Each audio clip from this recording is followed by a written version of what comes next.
everyone. Welcome to the first session of Tomorrow's Leaders Learning Track 3, Focus on the Future, Growing Personally and Professionally. The session, Work-Life Balance, How to Prevent Burnout, features incredible speakers and will be a great discussion around something we've all experienced, finding balance and avoiding burnout. My name is Layla White, and I'll be moderating today's session. A little bit about me. I got involved with the CF Foundation about 7 years ago when my dear friend Melissa and JB's son was diagnosed with CF at his newborn screening. He's doing an amazing job right now, taking Trikafta, and just couldn't be healthier. I got involved with the Tomorrow's Leaders program about 5 years ago when it first launched as the chair of the Georgia chapter, as I'm based in Atlanta. I'm also on the National Tomorrow's Leaders Committee member, which kind of acts as a steering committee for all of Tomorrow's Leaders. From a professional standpoint, when I'm not volunteering with the CF Foundation, I am a sales account executive with SiriusXM and Pandora streaming radio. And work-life balance is something that I've always been very passionate about and something I look to incorporate every day in everything I do. So before I introduce some of the speakers that we're going to have today, we're going to have a quick poll. It should be up on the screen right now. We want to hear from you, around burnout. Most of us have experienced it at some point in our life, but especially, just within the past 2 years, but really the past year, a lot has been changing as the world's been opening up and we're kind of going back to our old lives, but still incorporating this new normal. So please go ahead and mark, when you've experienced burnout in the past year, 6 months, or even in the past month. So during today's session, we will feature 3 speakers who will help us recognize the symptoms of burnout, prioritize balance, and incorporate skills personally and professionally to stay on track. We hope that throughout this session, you will think about your own experiences with finding work-life balance and consider what you could do to maximize this equilibrium. Personally, work-life balance was something I didn't really think about early on in my career. But thankfully, I had worked for a company years ago, Microsoft. Some of you maybe heard of that small company. And they really prioritized and gave us tools and training to create this work-life balance. And it's something that's kept with me and something I apply every day and also speak to a lot of people about. So going back to my own experience of when I really figured out that I was on that path to burnout, of lacking that work-life balance, I was working at Microsoft, commuting about an hour. I'd come home at the end of the day, make dinner real quick, and then sit on the couch trying to interact with my roommates, but I had my computer on my lap and I was just pounding away at emails, research, doing whatever I needed to do that maybe I didn't accomplish during the day, or maybe I accomplished it, I just felt like I had to put more time in. So I had roommates, again, at the time, actually made a comment to me, Layla, you just always have your computer on your lap, stop it, So that was the first time I thought about it. I was like, no, I have to do this. I have to do this to, I'm new to this company. I need to show the work that I'm doing. But also throughout that, I realized not only was I just working all the time, I wasn't taking care of myself. I wasn't working out. I wasn't doing the things that I love to do. And I just felt gross.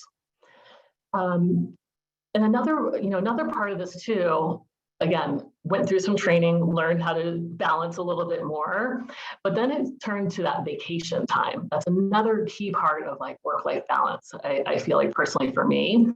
And something, I would do, I'd go on vacation, but I'd still check emails every night, that type of thing. And I realized it was such a bad habit because I was coming back from vacation, not fully rested, because I was still thinking about, every day I was still thinking about work or getting frustrated with an email that I saw, or had to take care of something. But our companies give us vacation time and we really need to maximize that. So again, something I've learned through doing work-life balance workshops is to really prioritize and make sure that I am taking that time to completely cut off, because I'm only going to be a better employee if I do that. So With that said, I am going to have a little bit of housekeeping before introducing the speakers. So our speakers, we have 3 excellent speakers.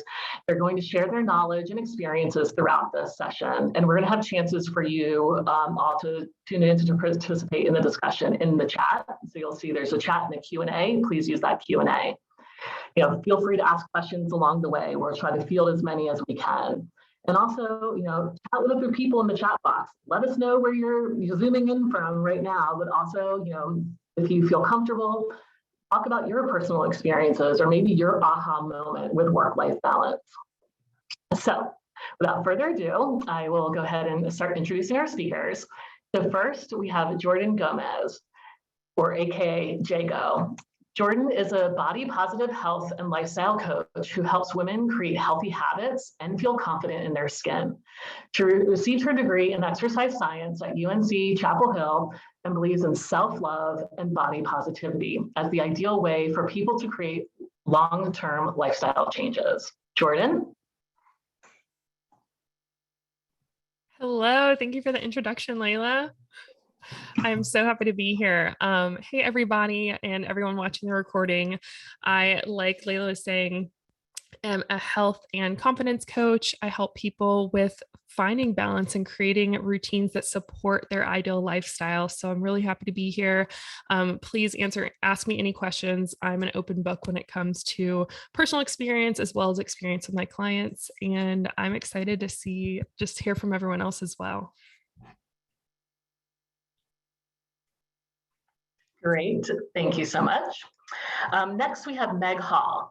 Meg Hall is a licensed clinical social worker practicing in South Portland, Maine. Meg spent over 9 years working as the social worker for the Maine Medical Partners Cystic Fibrosis Clinic. Meg has over 18 years experience in the field of social work and is skilled in supporting people with anxiety and depression. Additionally, she teaches aerial yoga, super fun, and is enrolled in a 200-hour yoga teacher training. While at Maine Medical Partners, Meg was a compassionate interactions trainer and was very focused on helping the medical staff with being able to practice self-care and self-compassion. I find that so interesting and so amazing that they had you on staff to help with that. Meg? Or... Hi, everybody. Also so grateful to be here today. Thank you so much for having me. Oh, hi, Lisa. I obviously have a huge connection to the CF community, having worked in the clinics for over 9 years and continue to stay involved in whatever way I can. So obviously the topic of burnout is not just important for me professionally and my private practice, but also I think something that I'm happy to speak out about as well, just personally, and what's worked well for me in trying to navigate it for myself, now owning my own business. And much like Layla was saying, easy for me to try to work 24/7 and really having to set boundaries for myself when there really aren't any. And I'm having to set those 100% for myself because I don't have a boss or a supervisor saying these are your hours of work. So looking forward to having more of a conversation and, like Jordan was saying, look forward to any questions or things that might come up. Thank you. I'm happy to have you. Next up, we have Erica Hayton. Erica joined the CF Foundation 3 years ago and currently serves as the Senior Manager of Total Rewards in the Human Resource Department. In this capacity, she manages all the benefits and well-being programs for CF Foundation staff. Erica? Great. Thanks, Layla. So also excited to be here and with these other lovely panelists. And as Layla mentioned, I'm responsible for our benefits and well-being programs for the foundation. I've been in kind of the employee wellness space for about 20 years, although certainly had my own burnout experience shortly out of college when I actually started as an auditor in the accounting world. And my second year working 70 to 80 hours a week, no time for anything else, and just really kind of at wit's end. But it really helped propel me to follow my passion, which led me to a master's in public health and to where I am now. And so, excited to be here and excited to talk about this important topic. Great, thank you, Erica. So we actually have the results from the poll that we asked you about earlier. And it's very insightful. So about 44% of you say that you've experienced burnout in the past year, 22% in the past 6 months, and 33% in the past month. I would say personally, I'm an open book, that I'm definitely in that 33%, in that past month. And I'm, trying to look internally and hope to learn today, from folks of how I can better manage that, because, that burnout, it's also self-inflicted. I know that I'm doing it, but what am I going to do to stop it? So I look forward to getting those tidbits from you all today. So we're going to go ahead and start with a little Q&A with the panel, and again, feel free to jot some questions into the Q&A within Zoom if you'd like us to expand on anything. So I'm going to start with Jordan and Meg. You both experienced a time of struggling with work-life balance. Can you share a little bit about this time and what helped you recognize that you were in this place of burnout? Jordan. I can go first, Jordan, if you want. So as a therapist and now as my own business owner, as I noted, work-life balance is really important, because the old saying that you can't pour from an empty cup, or whenever you get on an airplane, you have to put the oxygen on yourself before you put it on others, is a huge part of my work and what I do as a social worker and therapist. And so I think self-care and self-compassion and taking care of myself and avoiding burnout is a huge part of the foundation that I have to respect and also put effort into. And one of the things that I've done in the past, and I constantly think about, is, and it's an easy analogy if you are looking to incorporate it for yourself, is much like a traffic light. If we're hitting green, we're cruising, it's great when you're driving to work or driving somewhere and you hit those green lights. And so for us, or for myself, I know what makes that cruising, what makes my green light for me, what's a go. So for me, it's knowing that my mood is pretty balanced. I'm myself, but I'm not overly anxious and overly stressed. I'm taking time to do the things that are important to me. So for me, that's making sure I'm taking time to do yoga, making sure I'm taking time to see friends, making sure that I have time to have downtime. And so when I start to hit yellow, and again, this is kind of, those times that I've started to recognize some burnout, and it's something I think each and every person can do, it's when I start to notice, am I more irritable? Am I more tired? Am I feeling internally not as happy or enjoying things? Or maybe I'm not doing things that I typically would love to do because I'm feeling like I need to be working more, or the balance is off.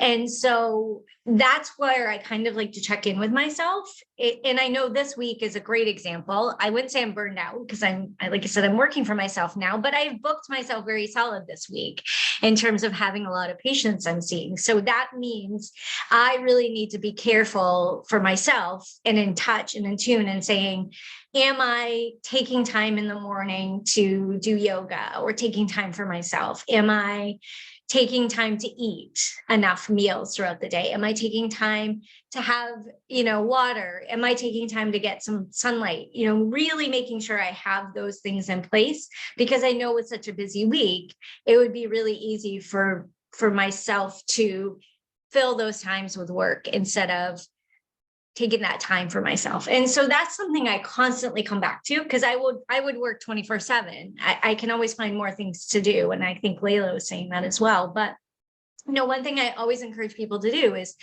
think about, what's your green zone? What's your green light? What makes you feel your absolute best? And make that your foundation to prioritize, and be aware of what the changes are in your body and in your mind that might indicate you're in your yellow zone and it's time to reevaluate so you don't hit red. And red is probably when you're like, stop, right? There's nowhere else to go. So that's when you may think about quitting your job, or you may just want to lay in bed all day. And so really constantly kind of trying to check in around that. And that's a tool I use, and something that's helped me move out of burnout. Because if I'm aware of it ahead of time, I can do something and be proactive. So I kind of want to go. Jordan. Yeah, I love it. Meg made a really good point with just checking in with yourself. I think that's really important. And maybe you are sitting here listening to this and you've heard about, like incorporate self-care. And, I could tell you guys, like, have me time in the morning. I'm a big fan of that.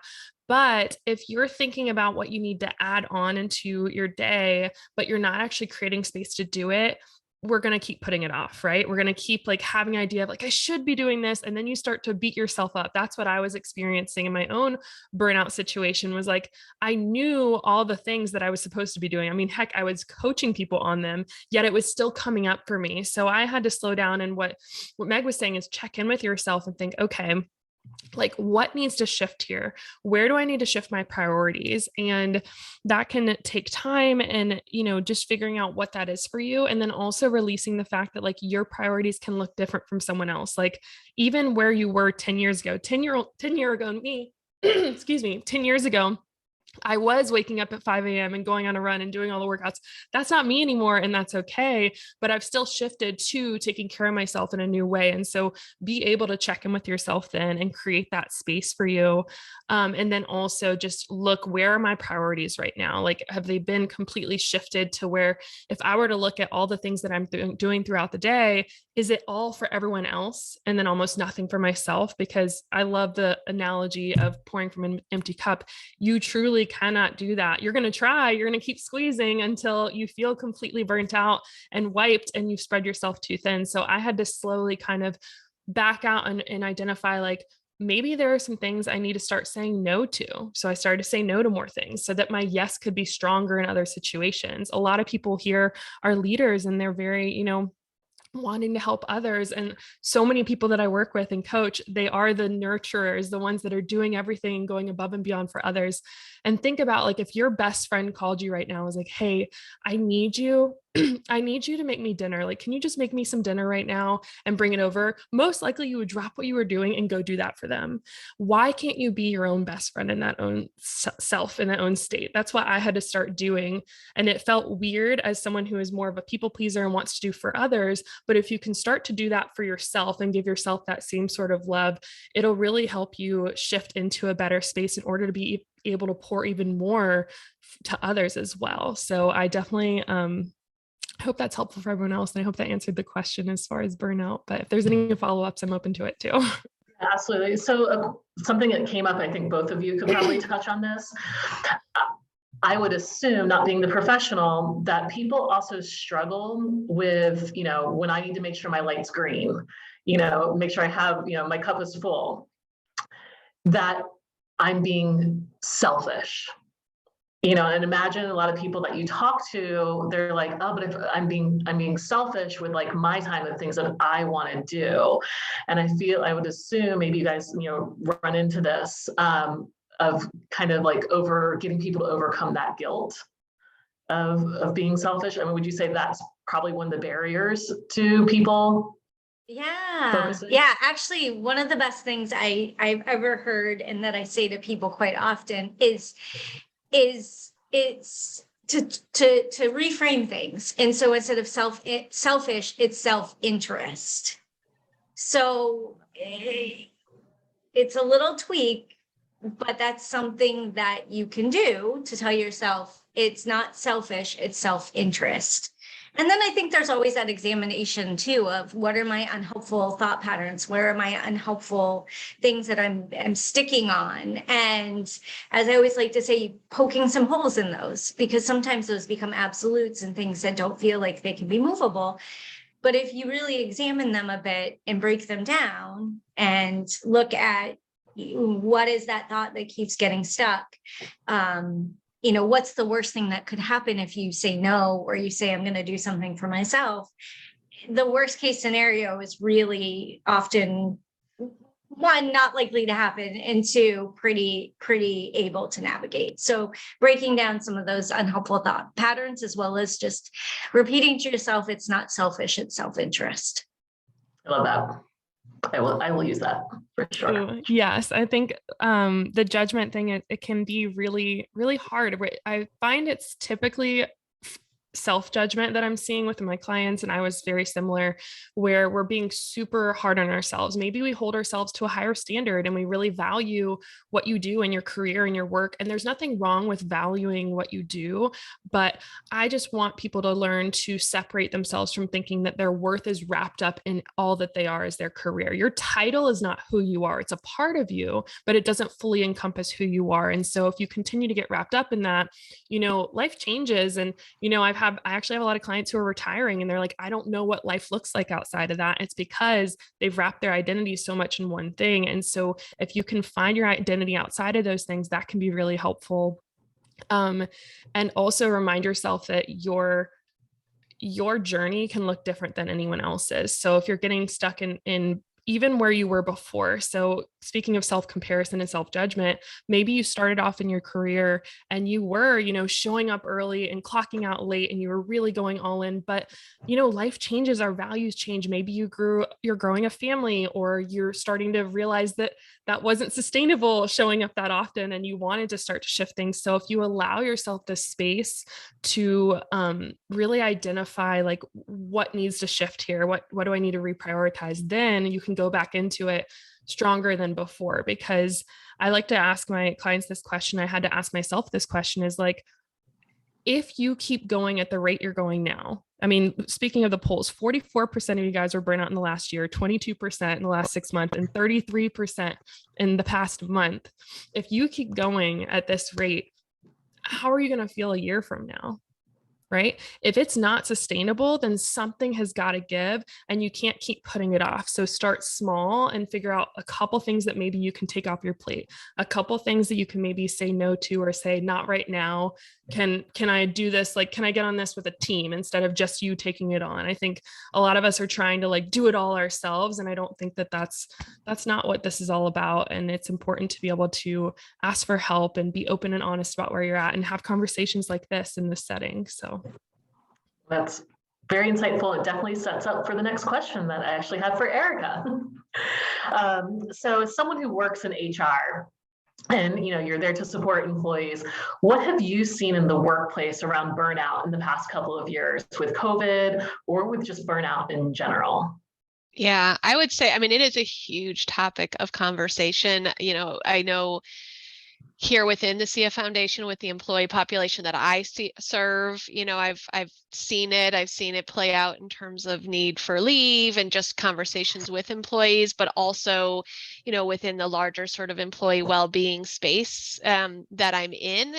That I think the term burnout is pretty widely used. And I mean, when you think about it, and there's so many reasons, obviously, and I'm sure everyone who's joined us today could share their own reason for experiencing that burnout. But one of the things that was challenging with the pandemic is with, so many of us went remote, right? So many of us went virtual. And while there are amazing things about remote work, one of the things that was sort of always recognized is that it starts to blur the lines between home and work, right? There's not that I'm leaving the office and I'm going home and I'm going to focus on my family. It's all mixed together. And that can make it even easier in the way that kind of Meg and Jordan were talking about, of sort of not saying no, or just thinking, oh, I'll just work a little more, I'll just hop on my computer.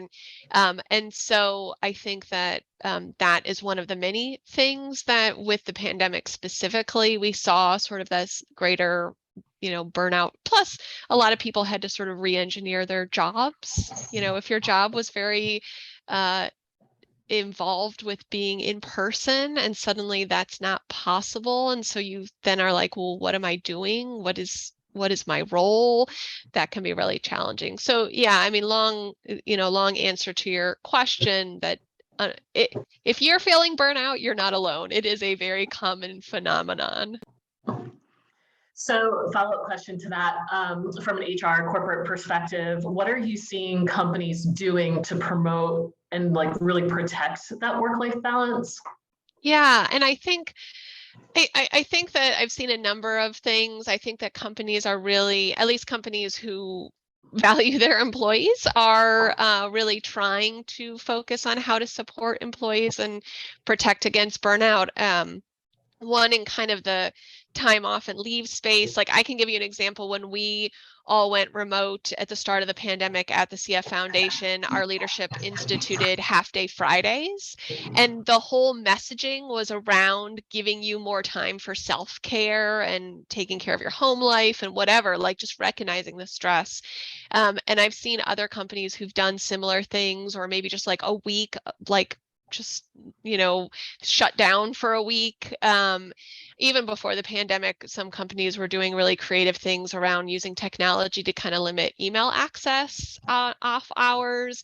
So there's a lot you can do. The other thing, in the benefit space that is growing in popularity, we actually just announced this morning within the foundation a benefit that we're rolling out that's around sort of lifestyle and supporting, providing funding to support people in their kind of home and life. So, maybe a set amount of funds that you can use for what makes sense for you, whether it's getting a babysitter so you can have a night out with your spouse, right? Or a pet sitter to go on a weekend vacation, or, maybe it's just the monthly Hulu subscription so you can just sort of veg out for a little bit. But companies supporting those type of things that really meet individuals where they are. So those are some of the ways, that organizations are trying to help employees. I love some of those examples because I saw that at my company at Pandora Sirius XM. The half days, we've always had summer Fridays, which are half day on Fridays. And at the start of the pandemic, I was like, oh, they're totally getting rid of summer Fridays. We're all home already. Like, why would we have them between Memorial and Labor Day? And early on, they were like, you guys have been doing such a great job. We know it's so much to balance. Your children are home, roommates, spouses, etc.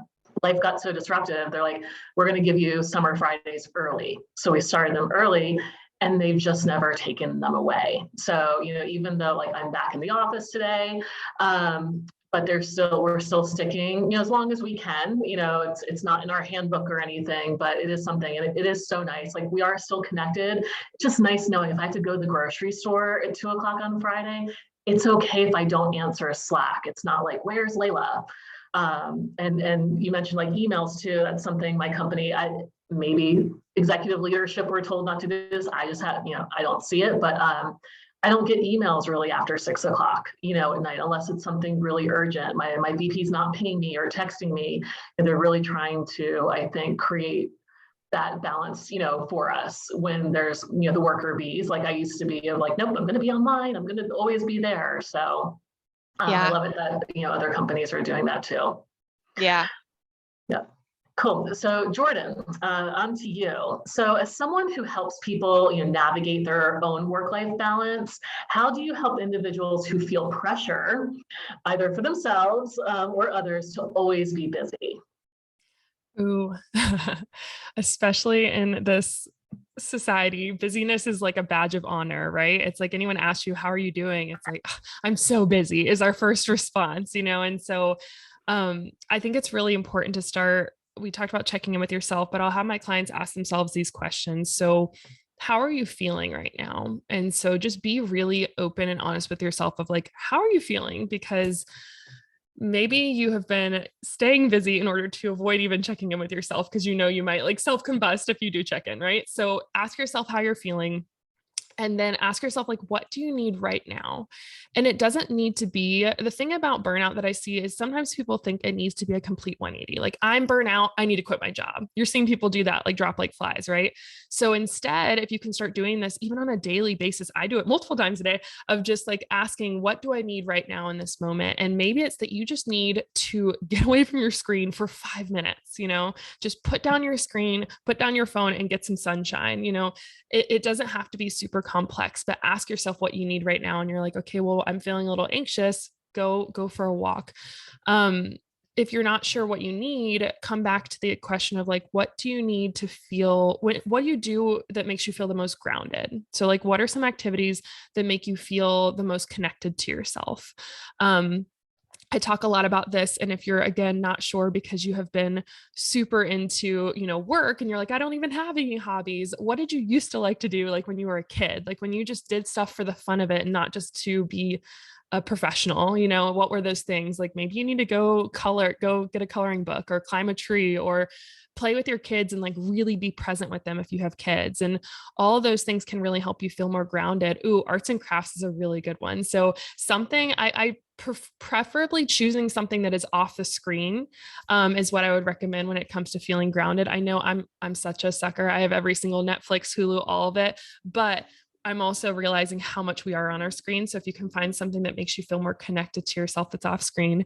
And then the other question when it comes to releasing pressure is we put a lot of pressure on ourselves and maybe even we're feeling it from others, saying like, what would you do right now if you broke up with all the shoulds going on in your head? We're constantly thinking I should do this, or I should finish all my to-dos on my to-do list before I do anything. And so if you can start to ask yourself what you would do, well, maybe I would take a nap. All right, maybe you have time to do that, or finish that one thing and then go take a nap, or whatever it is that you need. Even breaks throughout your day can make such a difference in your actual like energy level and how you're feeling and reducing that level of burnout. So that can be really good too. I'm such a walker. Turning on podcasts is great. I've also shifted. I don't know if you guys have the ability to do this, but I am huge on Zoom calls, but I actually give my clients the option to do phone versus Zoom. And we've shifted a lot of our calls to phone so they can walk and we can talk, so finding, flexibility in that and understanding like, hey, I see where you're coming from too. Like maybe we can give an option, or maybe this can just be an email, right? So having that flexibility is huge too. And then another really important activity, I talked about checking in with yourself, but that can be kind of vague. Like, what would you actually do? What if you literally audited everything you did throughout your day? So what you did the moment you woke up to the moment you go to bed. This is a really good activity to just become more aware of where you're spending your time. This includes the amount of time you're scrolling on social media, the amount of time you're like, stressing at your desk, or, online shopping because it's a stress reliever for you. Is anyone guilty of that? All of these things happen, but if you audit it and actually figure out what are those things that you've done, it'll help you see where you are right now versus where you want to be, because work-life balance is going to look different for everyone. It's going to look different for you in different chapters of your life. So first you got to figure out where you are now. And then you got to think of what would ideally my life look like? Like, what is the most reasonable time for me to actually close my computer? And then what are some habits that I can create to support that routine of actually closing down? What are some boundaries that I can create to actually support that routine? And how do I need to communicate those boundaries? People talk about a lot of things, but we actually need to think of how to put it into action in your own life. The screen time reports on Apple will open up your eyes. Yeah. If you guys haven't checked that, it's scary. You can do speaking of boundaries, you can do screen limits on that. But it's very easily to ignore those things. So find another way of maybe like plugging your phone up and putting it away for the night, closing your computer. I think it was Erica was talking about that it's hard having the work-life balance because a lot of us are working from home these days. So maybe having a designated like no screen area. So mine's my bedroom. I don't have screens in the bedroom. And that's to help me go to sleep, be able to connect and all those things. So there can be things like that that can really support you and help lower the anxiety. And a lot of things are so normalized that we don't think about it. Like, what? You don't have screens in the bedroom? Try it. Just try it. Put your phone away. Try something besides like watching TV while you're eating. Maybe go outside on your porch or go for a walk. So if you start to switch up what your current routine is, you'll start to be more aware of what are some things that you could actually shift. The screen time thing really hits with me, that Apple on Sunday morning at 9 a.m. I don't know if everyone gets that alert every week that's on an iPhone at 9 a.m. on Sunday. It's like your screen time from this past week. And I'm very proud to say mine went down by 36% this past week. But what was really interesting last week was when we came back to the office. So, and only in the office like 2-3 days a week, but I think I found, because I was like talking to people more versus texting, and being on social media and stuff. But I know I have a little competition with myself every week just to always make sure that number is kind of like going down when I get that Sunday 9 a.m. notification about my screen time. And then obviously putting those limits on social media too, on a daily basis. So I kind of know. Excuse me. And you might, there's a piano outside of my conference room and someone's playing it. So since I do work for a music company, you might hear that in the background. But a follow-up question, and Jordan, we had talked about this a little bit when we were prepping for this. We talk about, oh my gosh, I'm so busy, it's a badge of honor. And then, but how, especially in competitive environments, like maybe sales, like I'm in, but how do you feel about folks, or what do you see with folks judging someone else? Like, I'm so busy, what's that person? That person's going out for their walk because they're, trying to get that balance. But, someone might be like, well, what are they doing? I'm so busy, why aren't they doing? So kind of this how does judgment kind of come into play too with finding that balance? Yeah. So I'll speak just personally. I really struggled with judgment when it came to a lot of different things, in comparison. I really struggled with comparison, where I don't know if you guys ever noticed around the holidays, maybe you're scrolling on social media and you're like, oh, they're on a vacation, they're doing this, and you start to feel less than. And so I want to say, if that is someone that does affect you, what other people are doing is still really impacting you, find a way to consume less of that. If that means not seeing their stuff on social media and not following people as they share their walks in the middle of the day or whatever, that might help you. And then another thing is that judgment is a lot more about you than it is about them, because that judgment's not impacting them at all, right? They're still going to go on their walks. They're going to do those things, but we're harboring that frustration because we think, well, I am working so much harder, it's kind of like being a martyr. I'm doing all these things. So I care more about the company, or I care more about this. And so in no way is that to be me pointing fingers, because I felt this too, but you have to realize, everyone's work-life balance is going to look different.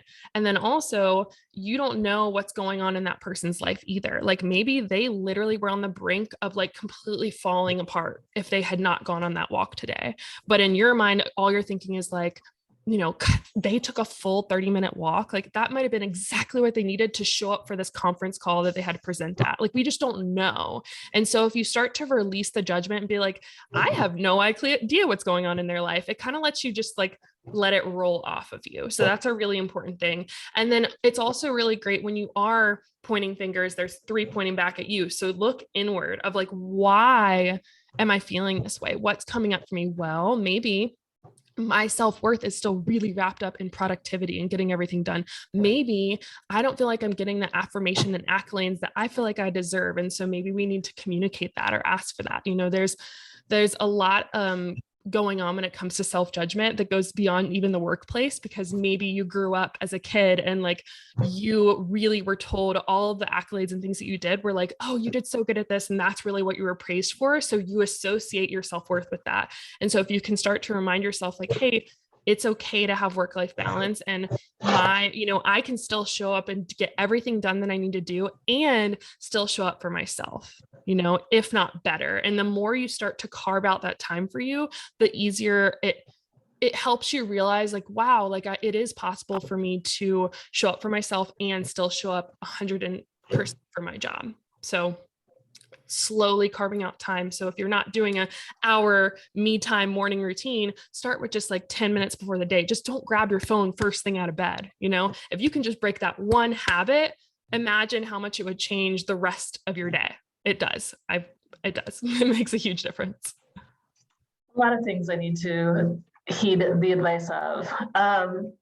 So this will be more of a question for everyone, and it's definitely something that's been timely, that's been out there in the news and corporate discussions and stuff, but quiet quitting. So, this idea that you're not really, for those that don't know quiet quitting, you're not really quitting your job, but you're just kind of maybe not going above and beyond. You're just kind of floating by, or just not even doing 100% of your job, maybe coming and doing 90%. And it's just kind of going down and down. And I feel like some of that quiet quitting can maybe more easily happen in a work from home environment because you're, doing your own thing. But what have you kind of seen, or any of you have seen like kind of the pros and cons of this concept. You know, maybe someone's quiet quitting, but they're really just like protecting their peace, you know, type thing. But yeah, with this concept of quiet quitting and like protecting burnout and that type of thing, like what can like workplace culture do to, you know, kind of impact that quiet quitting? So Layla, I just want to say that it's interesting to me, the concept quiet quitting, because it's basically a rebranding of a word that's been used for a long time, which is disengagement, right? And employers have been focused for a long time on how to better engage employees. One interesting, so those, you know, some might be familiar with Gallup, and they have probably one of the most recognized and utilized engagement surveys that employers use. It's called the Q12. I actually, prior to coming to the CF Foundation, worked for the United States Postal Service and was there when we rolled out the Q12, which was fascinating. But one of the key questions in the Q12 that I will tell you, the Postal Service people were like, could not wrap their head around, was, do you have a best friend at work? And I think that, you know, and Gallup will say like the answer to that question, or how well that question does on the survey, really speaks a lot to the culture and to the overall engagement. But I think it also tells us a lot about how relationships and connections are so important. And a lot of times in the workplace, I think there's just a lot of focus, like even when I was talking earlier about like PTO, like time off and benefits and things that you can like give employees. But in the end, and you sort of spoke to it, Layla, when you were talking about, you know, what you've seen your company do, like the culture is the most critical, as well as sort of, you know, I shared that I started in the accounting world and experienced burnout, but it also, I wasn't passionate about that either, right? So helping employees connect with passion, and you know, that's one of the things I love about working at the CF Foundation, because we have an amazing mission, right? So people can kind of connect to that. But anyway, I just think that you know, when you ask sort of the question of what workplaces can do, I think not only just focusing on kind of what we can give employees, but also how we build a culture and support relationships and connections is really important. Yeah, I would jump on that in a few different ways. One is, I think if people are disengaged, I like that way of saying it, because that really is kind of what's happening. Again, it's information. It's that check-in. It's that, you know, am I feeling this way because I don't have that balance, or because I'm feeling other things or going through other things, or I'm off in general? And do I have, you know, good boundaries in place? Am I putting too much pressure or expectation on myself? So all of that, I think, is just always good information as far as, you know, where a person is at. You know, I know for me, I definitely was planning my exit in my mind before I actually was. And it's funny because I've gone in the opposite direction. I went from going into my office every single day, even throughout the pandemic, in a medical setting where there isn't much flexibility, where there is no, we can shut down the office for a week or take a Friday off. You know, we kept rolling no matter what. And so I think burnout in that space in particular was really evident, because there really was no letting up, and people really were feeling it in all areas of their life. So when I was doing the compassionate interactions trainings for staff in in the medical field, it was for people all throughout the medical institution: nurses, doctors, you know, medical assistants, you know, front end staff, everybody. I think it was a challenge because we were asking, and we used to do the Gallup poll, and I do remember the best friend question. It was a challenge because we were talking, or I was talking with staff and training them, or talking with them about how to increase their compassionate interactions with patients. And I always struggled with the fact that there were many parts of the culture that weren't really setting them up for success. And so we had to balance that out with, kind of a term I love, radical acceptance, right? Some things are the way they are. So where are the changes that you can make within that? And also the thing that you can probably focus on the most is your self-compassion and self-care. And keeping in mind, self-compassion is different than self-care. Self-compassion is giving yourself that grace, being kind to yourself, being mindful.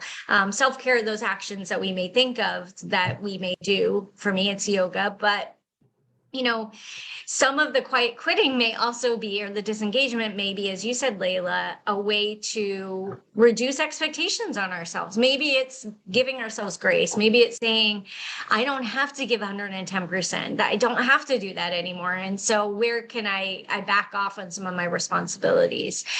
Because I think we do forget about that. Sometimes we look at that as a negative, but for a lot of people, especially those who are, I know, popping up in the chat, and as I like to say, former, but not so much former perfectionists, the messages of work harder, do not always apply to us because we're already doing that. And so it's almost more of a challenge for some of us to take a step back and to back off. And one thing that I really try to talk to, I mostly work with kids and teens and young adults, is and if you have kids or you have young adults in your life, start when they're younger and start helping them to see that, yes, grades, people think grades are important and whatnot, but are they also balanced? Can they handle tough things? Can they sit in the gray? Because I think sometimes people, I think some of what Jordan was saying and the question started to her, sometimes we get busy because we don't want to sit in the discomfort. So we're looking for a way out. And so teaching kids how to sit in that discomfort, teaching them how to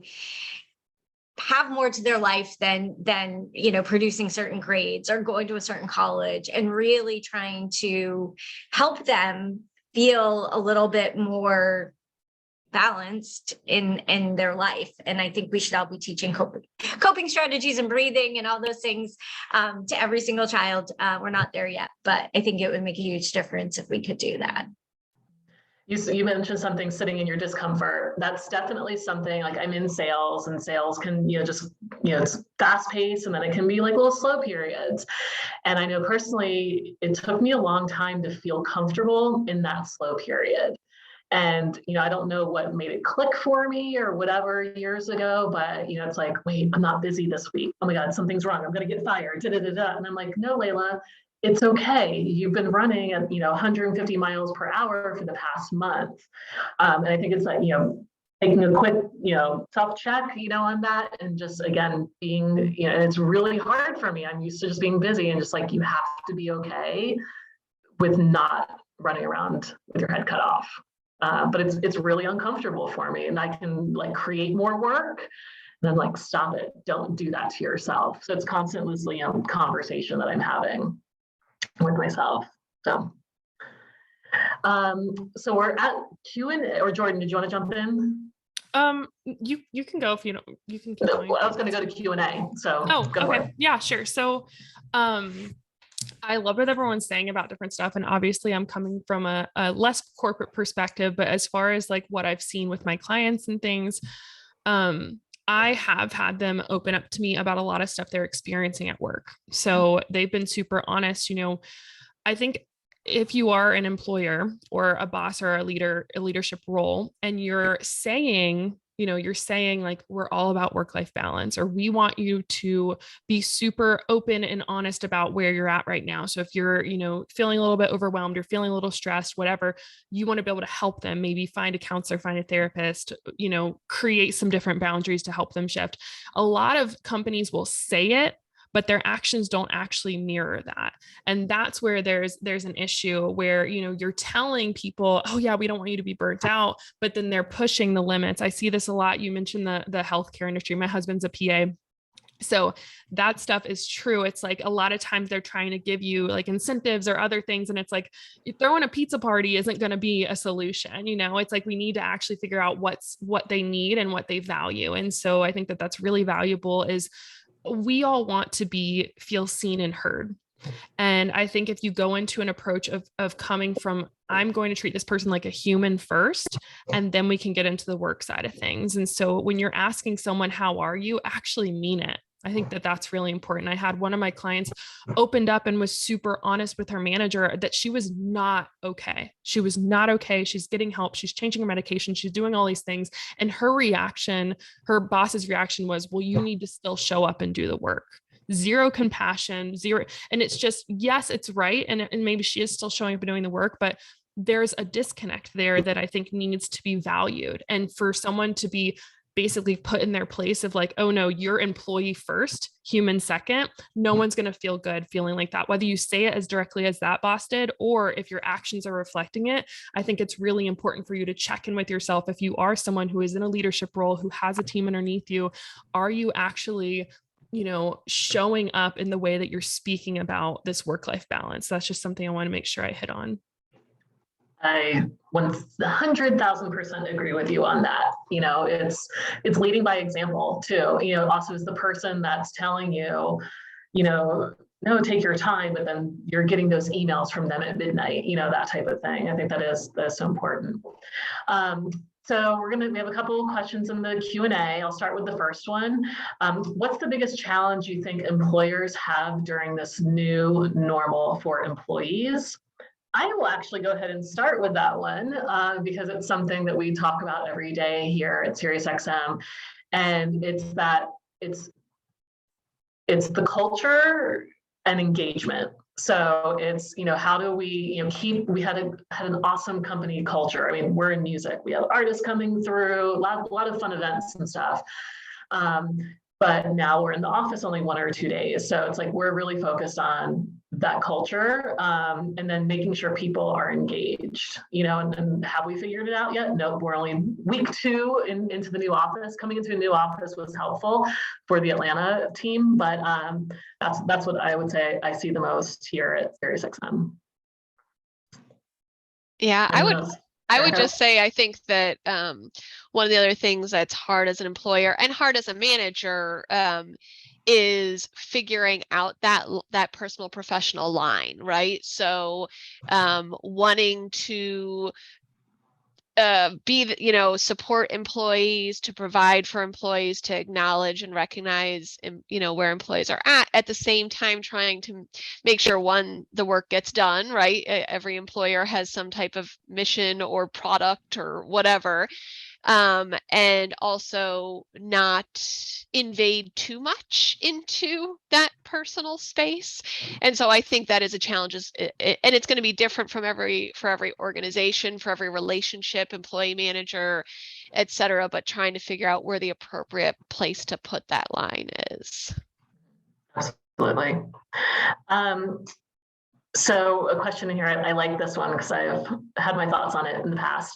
Work-life balance to me is a misnomer because work is part of life and there will never be real balance between the two. Do you have any ideas on this?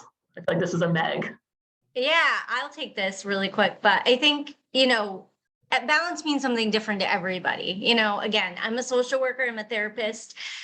That's not just what I do. That is very much part of my personality. It's a calling, it's all those things. And, I also do yoga and teach yoga. And so I can completely get that. And I think it's always just important to check in with yourself to say, am I doing other things? Am I doing things that make me happy? Am I, again, kind of that word that Jordan used, that audit of oneself, and say, what are the things that are necessary for me to feel amazing on a day-to-day basis? Is there anything I'm not doing that I could be doing more of?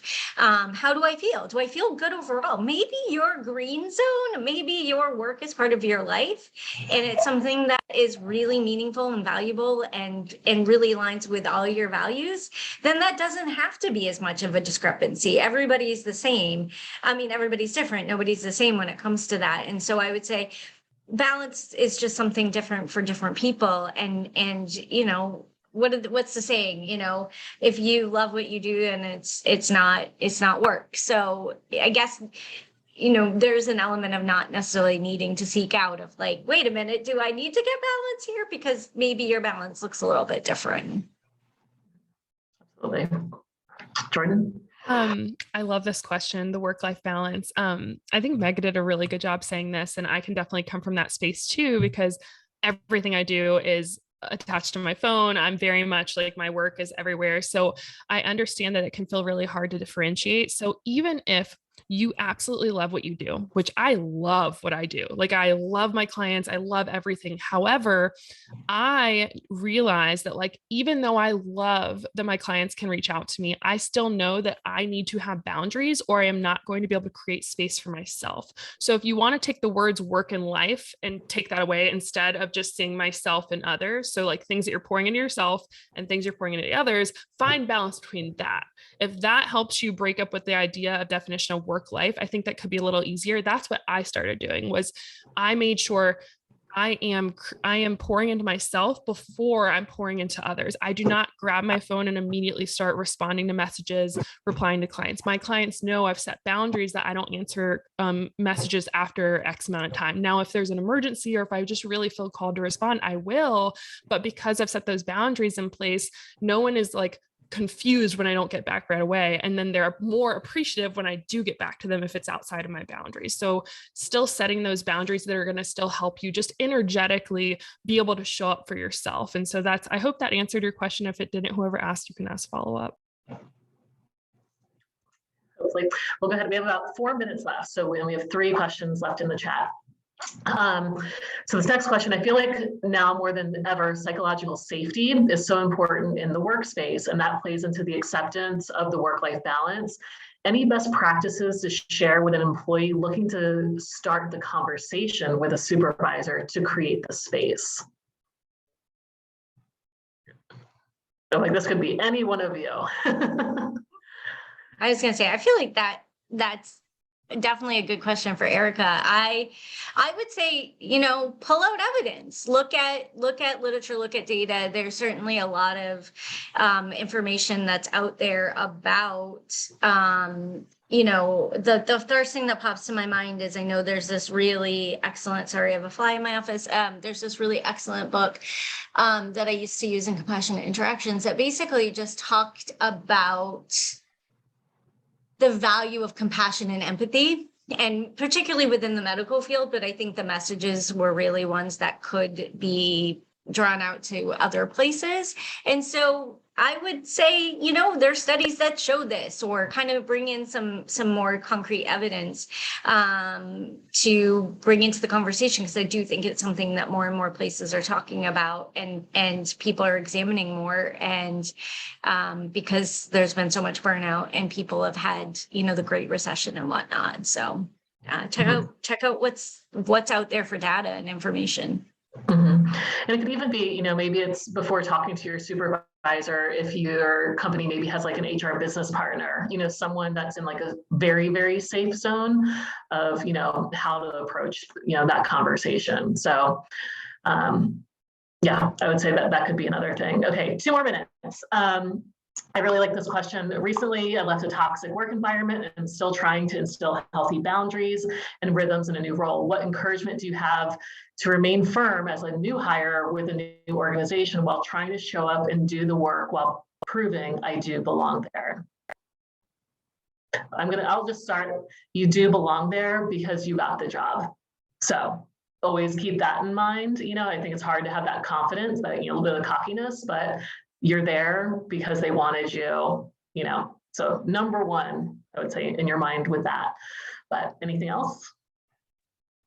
I would just say, I think reminding yourself that you're kind of setting yourself up for success in the long term, in terms of, and like Jordan was talking about her own boundaries and setting boundaries and all, right? As soon as you start to sort of slide and respond to those emails at night and make yourself more available, then you've communicated that is acceptable. And so as much as I understand sort of that fear of like wanting to seem like I'm here and I'm a hard worker and all that, know that once you start letting go of those boundaries, you've now recreated, it sounds like, a situation that you're trying to avoid having from the past.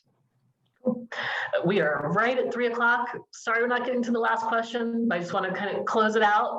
Thank you, everyone. This was amazing. I love this conversation. I feel like we could have it for another few more hours today, but really appreciate everyone's time on the panel, everyone's time that attended, the great questions, interaction.